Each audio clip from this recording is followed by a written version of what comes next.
Bismillahirrahmanirrahim. Assalamualaikum warahmatullahi wabarakatuh. Alhamdulillah alladzi bi ni'matihi tatimmus shalihat. Asyhadu an la ilaha illallah wahdahu la syarikalah wa asyhadu anna Muhammadan abduhu wa rasuluh la nabiyya ba'dah. Allahumma shalli wa sallim ala nabiyyina wa rasulina Muhammad sallallahu alaihi wasallam wa ala alihi wa ashabihi wa man tabi'ahu bi ihsani ila yaumiddin. Amma ba'du. Jamaah rahimakumullah. Ibu-ibu, bapak-bapak sehat-sehat semuanya? Alhamdulillah. Selalu kita ngecek kesehatan kita pagi dan kemudian petang. Kalau yang hadir dalam kajian-kajian akan diingatkan untuk senantiasa bersyukur pada Allah Subhanahu wa taala. Sehingga 24 jam aktivitas kita itu berbalut kesyukuran. Dan dalam 24 jam terus-menerus kita bersandar kepada Allah Subhanahu wa taala untuk meminta perlindungan. Sebagaimana pembahasan kita pada pagi kali ini. Dan semoga kita yang berada di tempat ini termasuk hamba-hamba yang bersyukur. Amin ya rabbal alamin.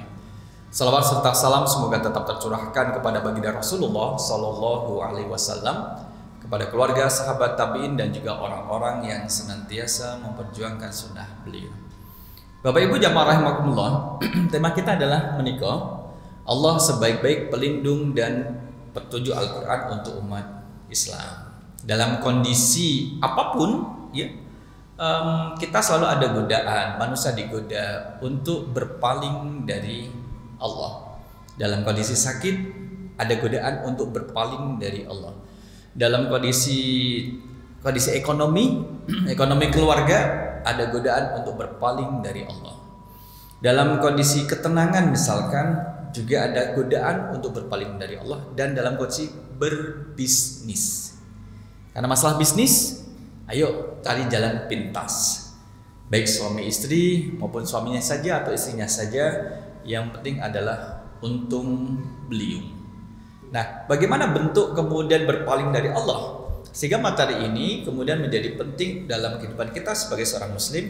Kita harus berlindung kepada Allah. Bapak Ibu tahu nggak, ketika kita di jalan ada berapa banyak godaan di sekitar kita? Ketika di jalan kan banyak godaannya. Godaan apalagi ngerasani orang. Apalagi kalau di lampu merah, kendaraannya tidak lebih bagus dari kendaraan saya. Ya Allah, kakinya hitam. Ngerasain itu, kakinya hitam. Kemana-mana itu. Nah, misalkan kita naik sepeda motor, ya Allah, helm sudah jelek, dipakai dikasih stiker lagi. Ada mobil di depan kita, kemudian ada stiker tidak pada tempatnya. Oh, pasti itu tesok. Itu pasti baret. Kemudian ditutup sama stiker. Itu godaan ya. Godaan untuk melakukan perbuatan yang tidak baik. Itu baru di jalan, berhenti ada godaannya. Kemudian dan sebagainya. Tadi saya ketika kesini juga ada karnaval, kayak jalan sehat dan sebagainya, ramai dan dibantu sama polisi untuk mengatur lalu lintas. Itu juga nanti kalau misalkan yang tidak sabar, pagi-pagi pada jalan darurat lambat ditutup. Gimana sih ngalang-ngalangin orang? Kalau tidak sabar muncul godaan untuk kemudian mengumpat, menghujat dan lain sebagainya. Termasuk juga ketika kita dalam satu kondisi di mana dalam kondisi kesehatan yang diuji dengan kesehatan, sakit, sudah kemudian berobat tidak sembuh-sembuh. Ada kemudian godaan namanya pulung gantung. Perso pulung gantung menikah? Pulung itu sesuatu yang untung. Ngapunten, gantung itu gantung diri. Dari orang kemudian digoda di telinganya, ayo sakit gak sembuh-sembuh kan? Kamu sendirian di rumah kan? Kamu sebatang kara kan? Gitu. Wes pulung gantung baik, selesai nanti kamu gak kerasa sakit, kamu gak akan merasa sendirian. Iya karena mati. Nah itu kan godaan. Godaan seperti orang yang kemudian jualan, dibilang kamu kok sudah lama gak mampir ke warung saya. Nah gimana mau mampir? Kemarin saya malam Jumat lewat depan warungmu, kamu tutup. Malam Sabtu lewat depan warungmu, kamu tutup. Kemana? Kenapa kamu sering tutup? Enggak, saya buka kok. Saya lihat kamu mondar mandir. Mondar ini kenapa bu? Mondar mandir. Yang satu lihat, yang satu nggak lihat gitu. dan sebagainya. Itu kan kemudian godaan-godaan ya jamaah rahimakumullah. Jadi ada 4 sih godaan kita kalau menurut Imam Al-Ghazali dalam kitab Minhajul Abidin itu ada godaan manusia. Manusia kita digoda oleh manusia. Ada godaan harta. Ada godaan dunia lebih besar dari harta. Ada kemudian godaan setan termasuk jin di dalamnya. Jadi 4 godaan ini manusia menjadi penggoda, yang digoda adalah manusia, kemudian dunia menjadi penggoda, harta menjadi penggoda, setan menjadi penggoda. Itu yang ada di sekitar kita. Kalau kita tidak digoda oleh dunia, digoda oleh harta. Tidak digoda oleh harta, digoda oleh godaan setan. Yang semuanya namanya juga godaan, pasti tidak ada yang baik. Bapak-bapak pernah dengar godaan syar'i? Atau godaan islami, ibu-ibu pernah dengar? Tidak ada. Tidak lantas kemudian yang ditempel dengan syar'i, islami itu kan menjadi baik. Godaan ditempel dengan islami tidak menjadi godaan itu baik, tidak. Sesuatu yang baik akan menjadi baik, sesuatu yang buruk gak usah ditempel dengan yang baik. Sama seperti mencuri islami. Gimana mencuri islami? Sama mencuri islami, Ustaz. Mencurinya gimana? Saya baca bismillah sebelum mencuri. Saya baca bismillah niat karena Allah. Nggak ada, itu nggak bisa. Wala talbisul haqqa bil batil. Nggak usah dicampur adukan antara hak dengan yang batil. Jamaah rahimakumullah. Pertanyaan di sini adalah, adakah manusia mencari pelindung selain Allah? Di zaman tahun 2025 ini, ada nggak yang kemudian berlindungnya itu kepada selain Allah? Masih ada apa betul? Tasih apa betul? Tasih. Kata nama gede, kata tiangnya temerikin apa boten? Boten, alhamdulillah. Jadi masih ada yang kemudian orang mencari pelindung selain Allah. Nah, kalau kita sebagai nasihat seorang muslim kepada muslim yang lainnya, wahai muslimin muslimat, janganlah mencari pelindung selain Allah. Allah itu cukup segalanya, melindungi kita. Ketika kita kemudian mengkaji surah Al-Falaq. Surah Al-Falaq dalam buka dia nggih. Tak tutup menika. Oke. Dalam surah Al-Falaq dan juga surah An-Nas, kita kemudian sudah diajarkan terkait dengan bagaimana kita berlindung kepada Allah Subhanahu wa taala. Menika Bapak Ibu. A'udzubillahi minasyaitonirrajim. Bismillahirrahmanirrahim. Qul a'udzu birabbil falaq. Katakanlah Nabi Muhammad, aku berlindung kepada Tuhan yang menguasai subuh atau fajar. Min syarri ma khalaq, dari kejahatan makhluk yang Dia ciptakan. Wa min syarri ghasiqin idza waqab, dari kejahatan malam apabila telah gelap gulita. Wa min syarrin naffatsati fil 'uqad, dan dari kejahatan perempuan-perempuan penyihir yang meniup pada buhul-buhul talinya. Wa min syarri hasidin idza hasad, dari kejahatan orang yang dengki apabila dia dengki. Bapak Ibu, surah Al-Falaq ini kan berapa jumlah ayatnya tadi? Pinten? Jumlah ayatnya pinten? Monggo dihitung. Dadose pinten? Dalam derek. Menikah gangsal. Ada 5 ayat dari surah Al-Falaq.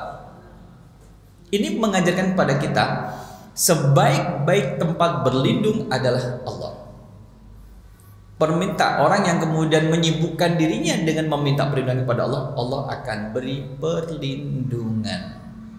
Sekarang kalau misalkan masa-masa kuliah mahasiswa, itu kemudian orang tua nasihati, Le, jangan lupa ya, mulai dengan bismillah. Le, jangan lupa ya, minta tolong kepada Allah, minta perlindungan kepada Allah. Diingatkan selalu kepada Allah dan juga kepada Allah. Nah, ini kemudian menjadi penting untuk kita ketahui Bapak Ibu bahwa kalau kita meminta perlindungan kepada Allah, justru jaminannya adalah luar dalam. Maka kalau kita lihat di dalam surah ini tadi, Bapak Ibu jamaah rahimakumullah, di dalam surah ini, nggak bisa dibesarin. Nah, mudah-mudahan bisa dibesarin. Nggak bisa juga ya. Nah, kalau di dalam surah Al-Falaq, ada 4 kejahatan yang berada di sekitar kita. Mari kita lihat. Min syarri ma khalaq, dari kejahatan makhluk yang Allah ciptakan. Sekitar kita ada makhluk yang jahat. Kira-kira kita mampu mengidentifikasi atau tidak? Oh, jahat ini. Tahu apa buatan Bapak Ibu? Tahu nggak kalau ada orang lain jahat terhadap kita, kita tahu? Kadang kita tidak tahu dan lebih sering tidak tahu. Kita lebih sering tidak tahu, tapi dia punya niat jahat terhadap kita. Kita kan tidak tahu nih. Dan dia berada di luar diri kita. Yang kedua adalah wa min syarri ghasikin idza waqab, kejahatan malam apabila telah gelap gulita. Kalau malam kan gelap Bapak Ibu. Kalau lagi matlis ini apa? Mati listrik. Oh, beda kayak matlis. Kalau lagi mati listrik kan kemudian jadi gelap. Ngapunten Bapak Ibu nate pergi ke daerah Tu Cangkem Duplak. Turi Cangkringan Pakem Ngemplak. Daerah Sleman bagian utara sana. Itu kalau malam kan gelap. Satu, memang pas tidak ada penghuni dan tidak ada lampu penerangan karena bukan daerah wisata. Itu kan gelap. Saya pernah tersesat ke daerah sana. Paginya tak datangin lagi. Ternyata itu masuk ke daerah Gua Jepang. Saya itu khawatir kalau kan waktu itu naik motor sudah turun kabut, jamnya jam malam. Saya tersesat. Saya khawatir kalau naik kendaraan pakai motor nanti ada yang merangkak terus terlindas. Tahu-tahu ada yang merangkak gitu, ngakit-ngakit gitu. Wong kanan kiri itu gelap. Maka kalau di malam gelap gulita itu dalam tafsirnya adalah Dr. Wahbah Zuhaili menyebutkan banyak binatang buas yang keluar di malam hari.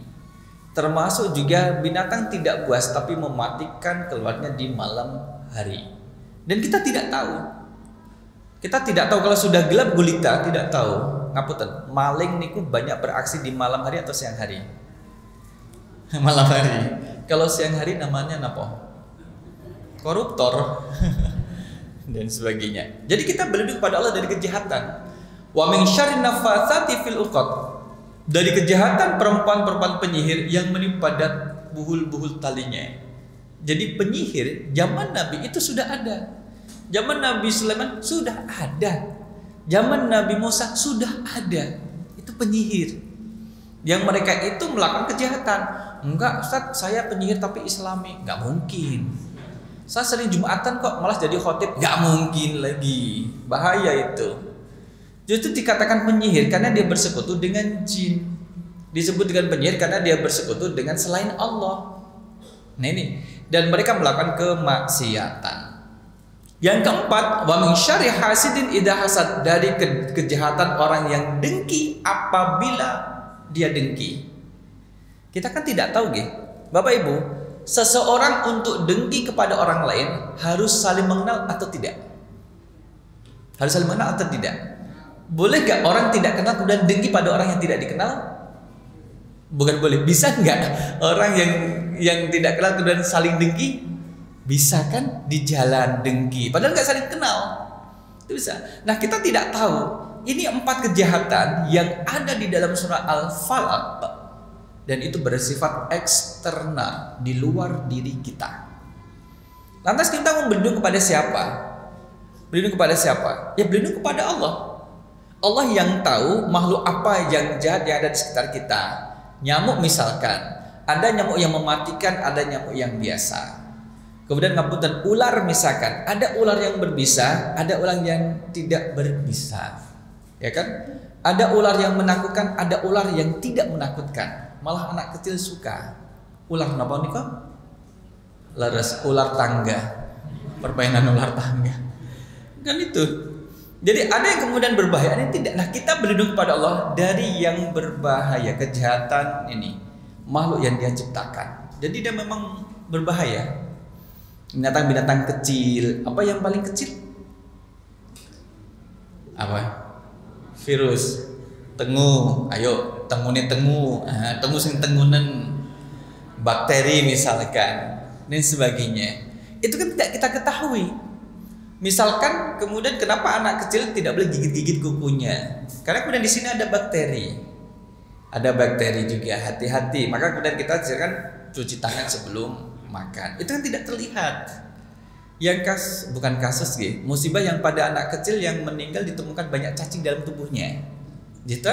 Kemudian di samping rumahnya ada kandang sapi nopo kandang nopo niko. Itu kan tidak tahu, orang tua tidak tahu, dan itu tetap kita berlindung dari makhluk jahat yang Allah ciptakan. Pertanyaan gini Bapak Ibu, mungkin ada tanya, kenapa Allah menciptakan makhluk yang jahat? Liyabluwakum ayyukum ahsanu amala, untuk menguji kita siapa yang paling baik amal ibadahnya. Syukur enggak? Mencela tidak? Rabbana ma khalaqta hadza batila.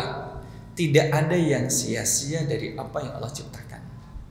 Apa manfaat Allah menciptakan nyamuk? Manfaat Allah menciptakan nyamuk.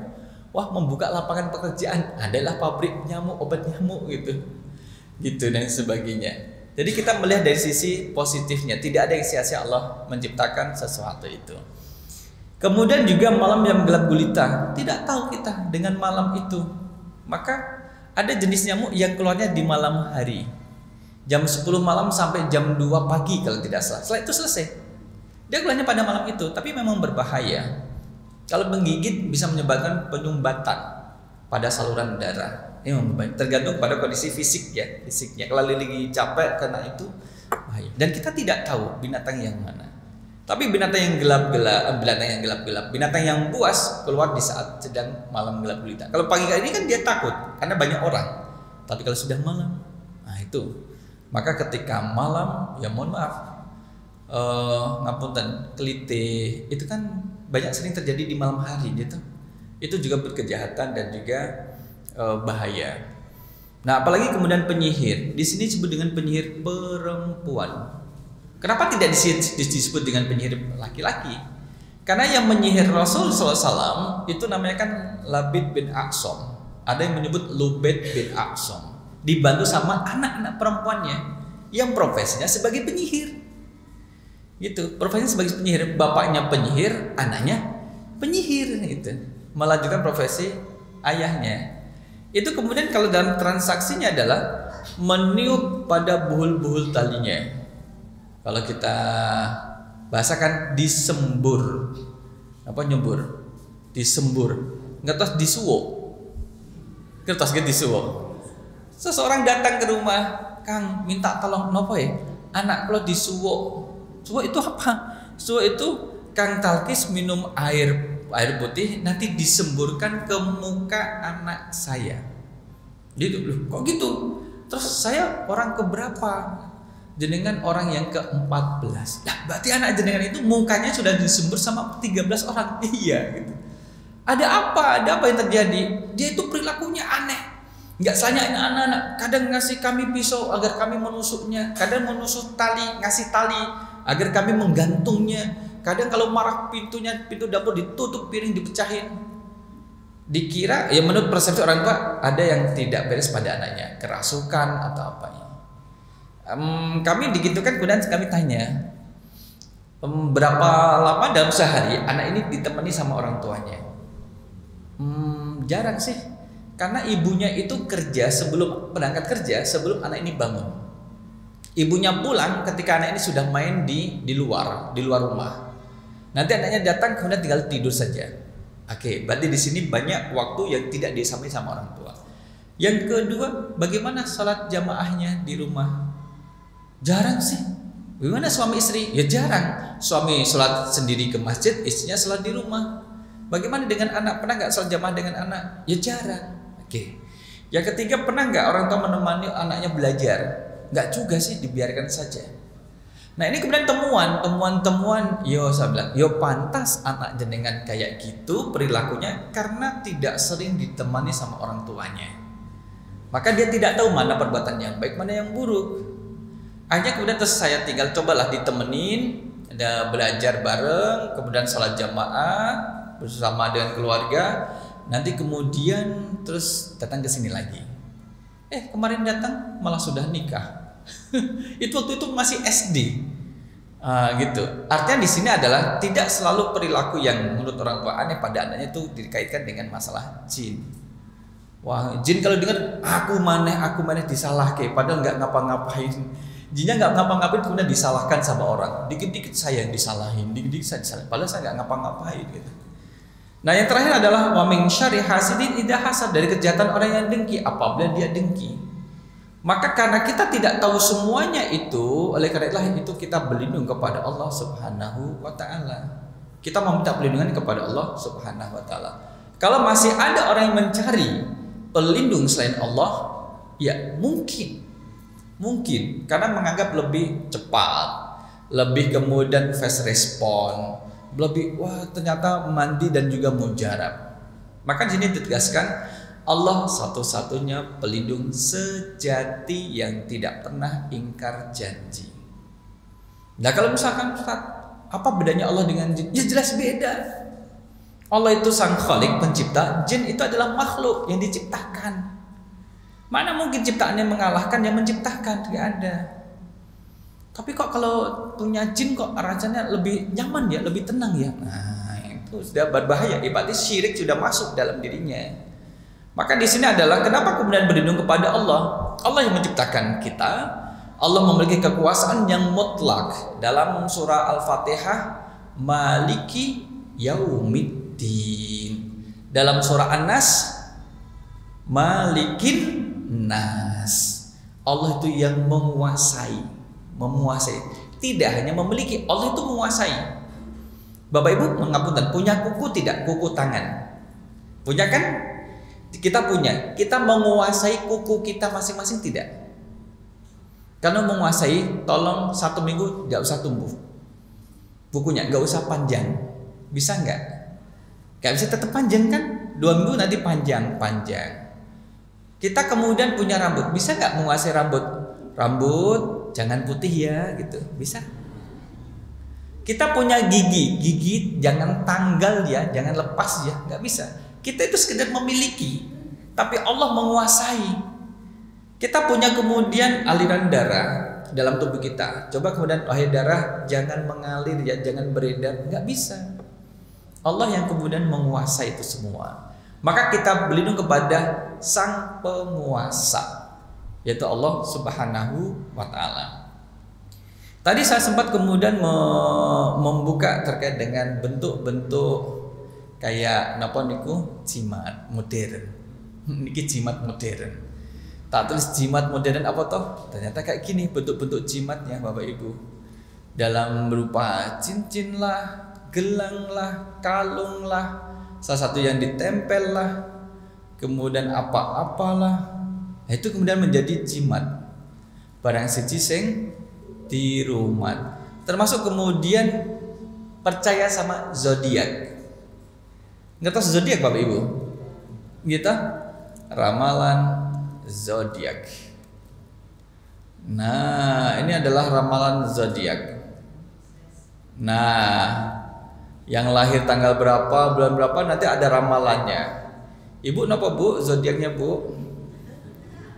Gemini, Taurus. Nah, niki kemudian zodiak. Yang zodiak itu misalkan di sini ramalan zodiak hari ini 11 September 2025. Gemini. Rasa defensif atau minder yang muncul hari ini sebenarnya jadi cermin buatmu untuk melihat apa yang belum selesai di dalam hari ini. Ini kan ramalan. Berarti nanti di hidupmu hari ini mengenaskan. Wah, kemudian terus dia merasa cemas. Percaya sama zodiak itu masuk syirik. Dan masuk syirik Bapak Ibu. Ini 11 September. Yuk masih ada orang yang kemudian menggunakan ini. Ya karena dia percaya. Dia percaya. Nah kita sebagai seorang muslim tidak boleh percaya. Nah tidak boleh percaya. Lalu Ustaz zodiaknya apa? Sembuh. Nggak tahu. Nih zodiaknya dia lagi pikir. Nah Aries. Keuangan cukup stabil dan aman. Ada peluang mendapat rezeki tak terduga. Wow gitu. Tetapi waspada terhadap pengeluaran yang tidak perlu. Asmara bagaimana? Asmara jujur dan terbuka dengan pasangan, akan memberikan komunikasi. Bagi yang lajang, ada peluang bertemu orang baru. Wah, mengharapkan kali ketemu sama siapa ya? Ternyata ketemu di jalan sama rompi hijau. Wah, ternyata ini orang baru. Mohon maaf Pak, siang Pak, Anda ditilang. Nah, ini ternyata orang baru. Taurus bagaimana ramalan ini? Kemudian ramalan. Maka seseorang yang membaca kemudian ramalan ini kemudian meyakini, wah hari ini saya akan mendapatkan ini itu. Itu hati-hati masuk dalam ranah kesyirikan. Kalau hanya membaca saja nggak apa-apa, tapi meyakini, sampai pada meyakini kebenaran yang disampaikan. Berikut ini, sampai ditulis. Berikut ini adalah ramalan zodiak untuk Minggu 14 September. Minggu hari apa? Hari ini tuh. Hari ini. Maka selaku orang tua yang punya putra putri, punya cucu, ingatkan, gak usah percaya sama zodiak. Kenapa? Nanti kaitannya dengan konsep takdir. Nah, jamaah rahimakumullah. Jadi di sini adalah Allah itu memiliki kekuasaan yang mutlak. Ya, apakah aku akan menjadikan pelindung selain Allah yang menciptakan langit dan bumi? Jangan. Kita tidak akan berlindung kepada selain Allah. Maka tidak ada pelindung selain Allah, tidak ada pelindung yang lain. Dalam Al-Baqarah 107 tidak ada pelindung dan penolong selain Allah. Jadi hanya Allah saja yang kemudian melindungi kita. Kemudian menjadi keyakinan utama, hanya Allah yang memiliki kekuasaan mutlak, Maliki Yaumiddin, Malikin Nas. Nah, itu kekuasaan mutlak. Oleh karena itu ketika kita mau naik kendaraan, kita membaca bismillah, subhanalladzi sakhkhara lana hadza wa ma kunna lahu muqrinin wa inna ila rabbina lamunqalibun. Jadi kemudian itu kita berserah diri kepada Allah. Mau makan baca bismillah. Nggak usah baca bismillah, makan temel keselak. Keselak karena kelebnya itu mau buka, dia mau makan sama mau ngomong, kelebnya bingung ini mau bernafas atau menelan makanan dia. Jadi keselaknya nanti di situ. Nggak usah baca doa, mau ke WC aja udah kebelet, udah mohon maaf terpleset, ya kan? Maka kita kemudian jangan menjadi orang yang merasa bisa dengan sendirinya atau kemudian tidak melibatkan Allah dalam aktivitasnya. Cuman 2 langkah, iya. Wala yastathnun, dan mereka tidak mengucapkan insya Allah dalam surah Al-Qalam. Bagaimana kisahnya? Hanya dengan kemudian tidak mengucapkan insya Allah, wala yastathnun. Kita lihat dalam surahnya, surah Al-Qalam. Menikah Al-Qalam putih menikah. Nah, di ayat yang belasan. Wala yastathnun, tapi mereka tidak mengucapkan insya Allah. Bapak Ibu nggak usah ditanya, Ustadz tulisan insya Allah yang benar gimana ya? Pakai SH Pak SY ya? Itu nggak usah dibahas karena transliterasi dalam bahasa Latin berbeda-beda. Kalau mau benar tulis dengan huruf Arab, insya Allah. Apa ceritanya wala yastathnun ini? Mereka tidak mengucapkan insya Allah. Keluarga, ya, generasi anak yang kemudian ditinggal orang tuanya, dikasih kemudian sebidang kebun. Ada yang menyebutkan kebunnya seluas 5 hektar. Berapa meter? 5 hektar? Pinten Pak? 50.000 meter. Jadi kan kalau dikasih hadiah 5 hektar, tapi syaratnya harus dicangkul tanahnya. Kuat nama betul. 5 hektar isinya adalah perkebunan. Jadi kebun buah anggur 5 hektar. Kayak apa penampakannya? Kita lihat. Ya 5 hektar. Ini baru anggur yang terlihat. Itu kemudian sangat luas dan kemudian hijau rodo. Saat mau panen, malamnya itu sudah kemudian berembuk, anak-anak. Besok kita panen. Diam. Jangan sampai orang miskin tahu. Kalau mereka tahu, mereka akan datang minta bagian. Sama seperti yang dilakukan oleh orang tua kita. Sebelum panen, orang tuanya manggil orang miskin. Silakan datang, saya mau panen. Siapa yang mau masuk silakan ambil dulu. Secukupnya silakan ambil buah dan sebagainya. Sudah Pak, makasih ya, makasih. Sudah semuanya sudah. Sekarang saya dipanen. Orang tuanya seperti itu. Orang miskin dipanggil untuk mengambil bagian. Silakan sudah terima kasih Pak, sudah. Orang tua ini sudah wafat. Dilanjutkan sama anaknya, kebunnya dilanjutkan sama anaknya. Besok pagi akan panen, rencananya adalah akan datang pagi-pagi betul ke kebunnya. Tapi mereka tidak mengucapkan insya Allah. Malam itu Semua kebun 5 hektar dilalap habis oleh si jago merah. Apa api? Ngapunten, kita tahun pohon tebu ya. Kita Bapak Ibu pohon tebu ya. Pohon tebu terbakar api. Kalau misalkan ada pohon tebu, tanaman tebu terbakar api, saat terbakar ngapunten, ada suaranya enggak? Petek. Ada kan? Kemudian kan ada kemudian terang. Kemudian terus ada langit apa niku yang hitam yang terbang niku kenapa Bu? Langit. Lasnya bekas-bekas membakar ini ada yang terbang. Berarti kan apa ini kok hitam-hitam jatuh? Yang terjadi pada pemilik kebun ini saat kebunnya dibakar oleh apinya Allah, tidak ada orang yang tahu, satu pun tidak ada yang tahu.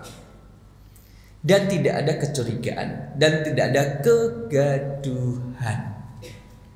Wala yastasnun, dia tidak mengucapkan insya Allah ketika mau berpanen. Pagi-pagi datang kemudian ke kebun dengan masih berbisik-bisik, pelan-pelan kita akan panen raya, nggak akan berkurang. Maka kemudian dia mendapatkan, lalu kebun itu ditimpa bencana yang datang dari Allah ketika mereka sedang tidur. Fa'asbahat kasharib, jadilah kebun itu hitam karena terbakar seperti malam yang gelap gulita. Jadi kalau kita lihat kebun di Yaman yang dibakar Allah, ada nggak kebunnya? Ini kebunnya sampai kosong dan tidak tumbuh sama tanaman. Saya tanya sama Dr. Anwar, dosen di University Malaysia Pahang. Dokter, kenapa kemudian bekas yang dibakar oleh Allah, tanah yang dibakar oleh Allah, kemudian dia tidak tumbuh lagi? Rumput pun sampai sekarang Bapak Ibu itu nggak tumbuh. Padahal kisah ini itu sebelum masa Nabi Muhammad. Itu nggak tumbuh Bu, rumputnya. Hewan pun nggak ada. Dia bilang bahwa tanah kan ada nutrisinya. Sampai dalam-dalamnya, dalam tanah itu dibakar oleh Allah. Dalam-dalamnya pun mati. Binatang kecil-kecil dalam pun mati. Kandungan airnya pun habis, gak ada. Tingkat kesuburannya pun mati dibakar oleh Allah. Dan itulah menjadi hukuman dari Allah kepada orang-orang yang tidak berlindung kepada Allah. Insya Allah. Hanya tidak mengatakan insya Allah. Sama seperti orang yang gampang gak usah dongan itu apa dongan. Kemudian menganggap remeh, nanti juga bisa, nanti saya juga akan sampai. Jangan gitu, ucapkan insya Allah. Gak usah insya Allah, jangan. Berdoa Bismillah. Kita membaca Bismillah dalam aktivitas kita, itu juga maknanya adalah kita berlindung kepada Allah. Memulai acara Bismillah, kemudian mau masak Bapak Ibu baca apa? Bismillah. Kemudian mau belanja Bapak Ibu baca Bismillah. Kalau ngambil belanjaan baca Bismillah. Nutup pintu Bismillah. Jadi itu menunjukkan ketergantungan kita kepada Allah Subhanahu wa ta'ala.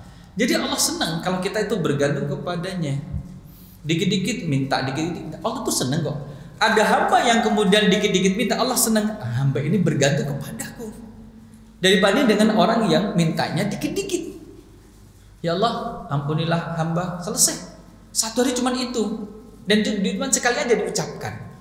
Kamu gak minta yang lain? Gak sah. Kamu gak minta kesehatan? Enggak. Kamu gak minta kerukunan? Enggak. Cuma ampuni aja dosaku. Kamu gak minta surga? Enggak. Itu aja. Ini kan Allah gak terlalu suka terhadap orang yang demikian itu. Karena mintanya dikit-dikit. Maka Bapak Ibu semakin banyak kita berlindung kepada Allah, Allah semakin suka. Karena kalau misalkan orang melakukan syirik, inna syirka la zulmun azim. Termasuk kezaliman yang besar syirik itu. Maka orang syirik itu berarti kemudian sudah diputuslah jaminan Allah atas diri mereka. Mungkin mencuri kan bukan perbuatan yang baik. Mencuri bukan perbuatan yang baik. Tapi selama ada keimanan dalam diri pelakunya, Allah masih menerima tobat jika dia itu bertobat. Tapi pencurian itu menjadi suatu perbuatan dosa. Tapi kalau orang sudah berbuat syirik, menyekutukan Allah dengan yang lainnya, di tempat kerjanya sudah ada kemudian sesuatu yang diyakini bisa mendatangkan rizki, diyakini bisa mendatangkan uang, diyakini gini, Neng, pernah lihat tuh, Neng, apa di kosan ini? Di toko, saya tanya, Ini apa? Biar apa Bu? Ada boneka ngawe-ngawe. Ya untuk mainan. Boleh kalau untuk mainan. Tapi kalau diyakini bahwa kemudian boneka apa yang ada di tokonya itu ketika gerakan tangannya gini itu berarti adalah memanggil pelanggan, diyakini bisa mendatangkan rezeki, itu sudah syirik.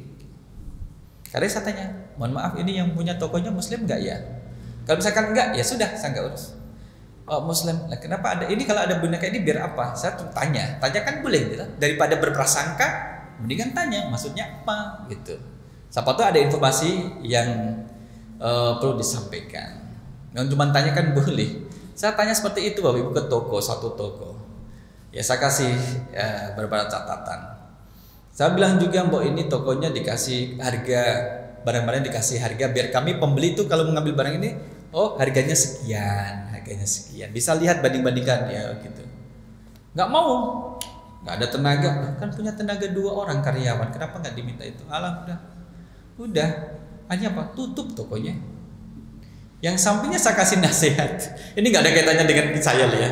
Nasihat, Mbak coba dikasih harga. Oh iya Pak, nanti kami kasih harga. Nyambutnya enak. Iya nanti kami kasih harga. Sudah ada harga tapi yang belum ada nanti akan kami tambahkan. Dia punya gitu. Yang satu, nggak usah ngasih harga. Nggak ada tenaga. Padahal punya 2 karyawan, bikin capek dan sebagainya. Akhirnya tutup. Nah di sini kemudian kalian dalam urusan berbisnis pun harus berlindung kepada Allah. Tapi Ustaz saya kan dijahilin sama orang lain, dikirimin kain mori lah, dilempar kain mori. Kain mori itu kain apa? Kafan. Nah, udah dilempar lah. Terus kenapa? Ini berarti dia telah berbuat jahat. Maka langsung berlindung kepada Allah. Supaya apa? Niat jahat yang disematkan kepada kita tidak dikabulkan, tidak diwujudkan oleh Allah. Karena tidak ada yang bisa mewujudkan niat jahat itu kecuali Allah. Lantas kenapa Allah kemudian mau mengabulkan niat jahat? Tadi liyabluwakum ayyukum ahsanu amala. Untuk menguji kita siapa yang paling baik amal perbuatannya. Bagaimana menyikapinya itu. Maka orang yang melakukan kesyirikan menjadi syirik besar, menyekutukan Allah dengan pelindung selainnya, menjadi kerugian yang nyata. Dan juga kemudian ada syirik dalam doa, meminta pertolongan kepada selain Allah. Pada orang yang meninggal tidak boleh minta pertolongan kepada orang yang sudah meninggal. Dia kan wali. Wali apa? Wah itu wali murid beda lagi ya. Ini kan wali murid beda lagi. Ini kemudian dia wali orangnya hafal Quran, ilmunya dan sebagainya. Tidak boleh. Lah bagaimana kalau kita minta kepada makam Nabi Muhammad SAW yang ada di Masjid Nabawi? Tidak boleh. Tapi kan kita harus memuliakan Nabi Muhammad. Betul, kita menghormati Nabi Muhammad, tapi tidak boleh meminta Nabi Muhammad untuk mengabulkan doa kita. Tapi dulu kan sahabat minta kepada Nabi Muhammad untuk didoakan. Dulu Nabi Muhammad masih hidup. Sekarang sudah wafat. Tapi kan gak ada orang yang wafat. Ngeyel, gak ada ngeyel. Gitu. Maka tidak meminta kepada orang yang sudah meninggal. Lalu lantas kemudian kalau kita ziarah di makam Nabi Muhammad, macam gak minta-minta? Ya memang tidak. Yang kita minta adalah minta kepada Allah agar kemudian mengampuni dosa-dosa. Nabi Muhammad kan gak ada dosa, ya kan kita tetap mendoakan Allahumma firlahu warhamhu wa'afi'afu anhu. Karena itu nanti balik kepada diri kita pahalanya. Kamu kok diam sih lewat makam Nabi Muhammad? Mau minta apa? Nabi Muhammad sudah ditempatkan di surga, sudah diampuni dosanya, gak ada lagi. Saya cuma diam aja, ya gak gitu. Berdoa kepada Allah untuk Nabi Muhammad SAW. Tapi yang diminta adalah Allah. Maka kalau syirik dalam doa adalah meminta kepada selain Allah, dan itu akan menjadi berbahaya. Nah itu. Kenapa orang terkadang masih mencari perlindungan kepada selain Allah? Karena mohon maaf ketidaktahuan atau lemahnya iman. Oh ini syirik ya? Iya ini syirik. Kenapa ibu kemudian bawa ketan merah dan putih taruh di atas rumah ketika lagi mantu? Ya biar tidak ada bahaya. Loh apa kaitannya? Bahaya dengan ketan merah dan putih, ya biar jadi tolak balak. Nah itu syirik. Mintalah kepada Allah. Jadi minta kepada Allah boleh dengan salat hajat, salat tahajud, agar Allah melindungi hajatan kita. Itu bukan dengan benda. Kalau mau adalah dengan bersedekah. Pada anak-anak yatim dikumpulkan kemudian berdoa. Ayo anak-anak mohon didoakan ya semoga hajatan ini kemudian berjalan lancar, berkah dan diridhai oleh Allah. Itu malah bagus. Yang demikian itu. Atau karena syirik itu pengaruh budaya, kepercayaan lokal pada benda keramat, jin ataupun warisan dari nenek moyang. Nenek moyangnya gimana dulu warisannya? Itu bisa jadi pengaruh. 1 menit lagi nggih. Kemudian ada rasa takut. Dia merasa takut sehingga kemudian melakukan kesyirikan. Bahwa jimat barang siji sing dirumat. Nek barang loro namine romat. Nek telu lumat. Nek 10 ana ngono iku. Nek 5 mamat. Mamat. Ini pengaruh budaya, rasa takut atau kurangnya pemahaman. Tidak memahami kekuasaan Allah secara mutlak yang mengatur segala sesuatu. Oleh karena itu, saya ambil yang bagian akhir.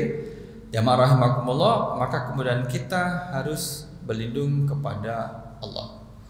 Karena itu nanti kalau kita berlindung kepada Allah, menguatkan sisi-sisi keimanan dalam diri kita dan menjauhkan dari pengaruh jahat dan buruk yang ada di sekitar kita. Setelah kemudian kita berlindung kepada Allah, maka kita akan tawakal. Setelah ikhtiar, kita sudah berdoa. Surah Al-Falaq, Al-Ikhlas, Al-Falaq dan An-Nas menikah, Bapak Ibu. Yang surah menikah. Trikul ini adalah kemudian yang dibaca oleh Nabi setiap selesai salat. Amarani Rasulullah sallallahu alaihi wasallam dari Uqbah bin Amir. Rasul memerintahkan aku untuk membaca muawwidzat Al-Ikhlas, Al-Falaq dan An-Nas fi duburi kulli sholatin, setiap selesai salat. Misalkan saya lupa, ya Allah tadi saya habis salat lupa baca Al-Ikhlas, Al-Falaq, An-Nas. Di saat ingat baca. Itu udah berlindung kepada Allah. Maka ini dibaca setiap selesai salat 5 waktu. Allah akan melindungi kita. Selesai baca lagi, dan itu melindungi kita luar dalam. Nah, inilah jamaah rahimakumullah berkaitan dengan materi berlindung kepada Allah Subhanahu wa taala, mengajarkan kepada kita bahwa tidak ada yang bisa melindungi kita, keturunan kita, putra-putri kita kecuali Allah Subhanahu wa taala. Dan di usia berapapun kita selalu menghindari yang namanya kesyirikan, baik dalam bentuk tradisional, konvensional, atau kemudian dalam bentuk yang modern. Allahu a'lam bishawab. Aku lu qouli hadza astaghfirullah li wa lakum. Assalamualaikum warahmatullahi wabarakatuh.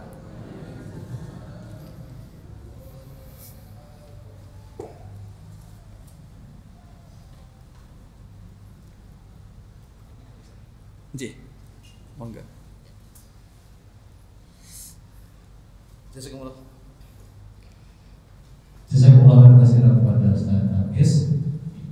Pada Bapak Ibu, monggo dipersilakan kalau ada yang mau bertanya atau monggo ada. Bapak atau Ibu monggo silakan jawabnya. Jadi dari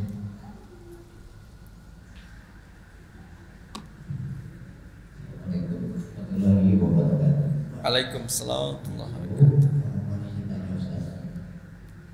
Memaknai atau mengartikan bahwa rahmat Allah itu lebih besar dari dosa-dosa yang dilakukan oleh hambanya. Bukan kita sering baca gitu ya. Jadi ampunan Allah atau rahmat Allah itu lebih jauh lebih besar dari dosa-dosa yang dilakukan hamba. Jadi kalau misalnya hamba itu terus melakukan dosa-dosa maksimal atau tidak belum menjadi hamba yang terbaik karena maksiat terus dilakukan, bagaimana memaknai bahwa rahmat Allah itu atau ampunan Allah itu sangat lebih besar dari dosa-dosa yang dilakukan oleh hamba.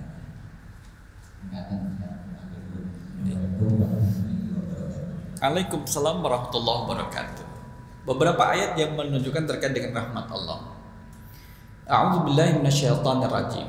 Innal ladzina amanu wal ladzina hajaru wa jahadu fi sabilillah ulaika yarjuna rahmatullah wallahu ghafurur rahim. Dan orang-orang yang kemudian sesungguhnya orang-orang yang beriman dan yang kemudian wahajaru wa jahadu, dia berhijrah kemudian berjihad di jalan Allah, mereka orang-orang yang mengharapkan rahmat Allah. Wallahu ghafurur rahim, dan Allah mengampuni, Allah Maha Pengampun lagi Maha Bijaksana.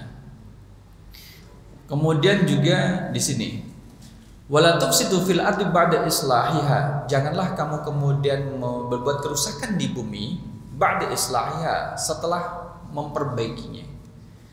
Wad'uhu khaufa wa tama'a, dan berdoalah meminta kepada Allah dengan penuh harap dan cemas, takut dan juga harap. Inna rahmatullahi qaribum minal muhsinin, sesungguhnya rahmat Allah dekat dengan orang-orang yang berbuat baik. Kemudian yang berkaitan dengan dosa tadi, wala taqnatu mir rahmatillah, janganlah berputus asa dari rahmat Allah. Innallaha yaghfirudz dzunuba jami'a, Allah itu mengampuni semua dosa-dosa, dengan syarat dan ketentuan yang berlaku. Kalau orangnya itu kemudian bertobat, meminta ampunan kepada Allah, Allah bisa mengampuni. Innahu kana tawwaba. Tapi kalau orangnya itu pelakunya cuek, ngapain sih harus maaf sama Allah, nggak perlulah, mulai menantang Allah ini, maka kesalahannya boleh jadi tidak Allah ampuni, akan dibebankan pada dirinya. Innahu wal ghafurur rahim, sesungguhnya Allah adalah Ghafur, Maha Pengampun, Ar-Rahim, Maha Bijaksana atau Maha Kasih Sayang. Ini kemudian menunjukkan bahwa dalam hadis lain Bapak Ibu, Allah itu membuka tangannya, membuka tangannya untuk apa? Menunggu tobat orang di malam hari. Jadi Allah membuka tangannya di malam hari untuk menunggu orang yang tobat dari maksiat yang dilakukan di siang hari. Dan Allah kemudian membuka tangannya di siang hari menunggu tobat orang yang bermaksiat di malam hari. Oleh karena itulah kemudian Allah menunggu kita, ayo tobat, tobat, tobat. Sudah diberi kesempatan untuk tobat dari maksiat yang dilakukan, gak tobat, maka Allah tidak zalim kalau menyiksa pelakunya di akhirat nantinya. Ya Allah, kok saya disiksa? Kamu bermaksiat. Tapi kan saya cuma sebentar maksiat. Ya udah, ini nanti balasannya juga sebentar. Satu hari di akhirat berapa tahun di dunia? Berapa nih? Jadi satu hari di akhirat 1000 tahun. Berapa lama di dunia? 1000 tahun. So kan cuma sehari maksiatnya, ya udah 1000 tahun disiksa. Gitu. Kita kan cuma sebentar hidup di dunia ini jika dibandingkan dengan akhiratnya kita. Bahkan di kita di dunia itu juga sebentar jika dibandingkan dengan kita di alam kubur. Gitu. Imam Nawawi sudah 800-an tahun di alam kubur. Imam Syafi'i sudah 1200-an tahun di alam kubur. Iya, kehidupannya tidak panjang. Maka berkaitan dengan rahmat Allah tadi, Allah itu rahmatnya warahmatullah, rahmat Allah mendahului murkanya. Jadi Allah itu memberi kasih sayang kepada kita. Jadi kita harus gunakan sebaik-baiknya dalam bentuk pertobatan, istighfar dan juga pertobatan. Apa kurang baiknya Allah? Allah difitnah, Allah kemudian pelaku fitnahnya itu meminta ampunan, Allah kasih ampunan. Allah kemudian ditipu oleh manusia, kemudian manusia bertobat, minta ampunan Allah, Allah kasih ampunan. Nah inilah jamaah rahimakumullah, hal-hal yang perlu kita perhatikan bahwa meskipun kemudian Allah itu Maha Pengasih, Maha Penyayang, tapi jangan ditunda-tunda untuk bertobat. Ada khauf dan roja. Khauf itu rasa takut, roja itu berharap. Harus seimbang. Kalau termasuk rasa takutnya berlebihan, saya takut. Kenapa? Saya punya maksiat, takut kalau dulu maksiat saya tidak diampuni oleh Allah. Jangan takut. Allah memberi pengampunan kalau pelakunya minta ampunan. Jadi orang kalau takut berlebihan itu tidak bagus. Dia melupakan bahwa Allah ada punya memberikan harapan. Allah ngampuni dosa-dosanya. Tapi kalau misalkan tidak seimbang, orang yang rojaknya harapannya terlalu besar, takutnya kecil, jadi dia akan maksiat. Ayo maksiat, jangan maksiat. Gak apa-apa, Allah kan Maha Pengampun, nanti kita tobat. Gampang ke? Maksiat lagi, jangan maksiat. Gak apa-apa, Allah Maha Pengampun, setelah ini nanti kita tobat. Itu harapannya terlalu besar, rasa takutnya kecil. Ternyata ketika maksiat, qadarullah malah meninggal. Nah itu harus kita seimbangkan, khauf dan juga roja. Kita tidak kemudian ditakut-takuti dengan masa lalu yang kurang baik, karena kita terus bertobat kepada Allah agar mengampuni dosa-dosa kita.